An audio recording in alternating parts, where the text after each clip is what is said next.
Do you know you can use Claude Chrome extension to do anything with your page, whether you are filling a form or exploring a page?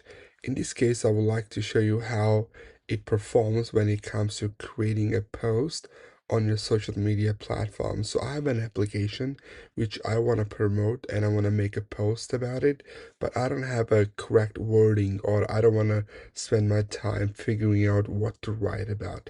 So I'm going to ask Claude to do that for me. So you need to install the Claude extension and make sure you sign in.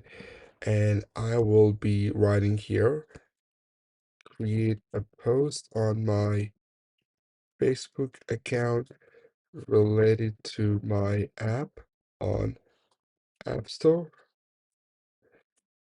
Here is the link.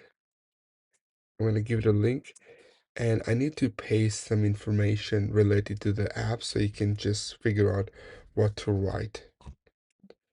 I'm just going to grab that from my GitHub repository and I paste it here. Okay, so pasted the stuff and now it's going to look at my current page and perform the post. I've already asked it to not publish the post because I will do that myself. So now it's taking a couple of screenshots.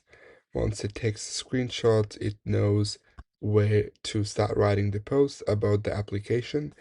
And here's the driver logbook application website. And I've already asked it to read more about it on this. So I'll just say allow this section and then it's going to start writing it out. I also paste has done the job for me. So I will go ahead and then just say next. And then I'm going to post to public. And then I'm going to post this. Okay, so now it's going to take a screenshot and then try to read. So my post is done. Hope you liked the video, subscribe to the channel, and I'll be making a lot more tutorial related to AI and Claude, ChatGPT, and other AI stuff.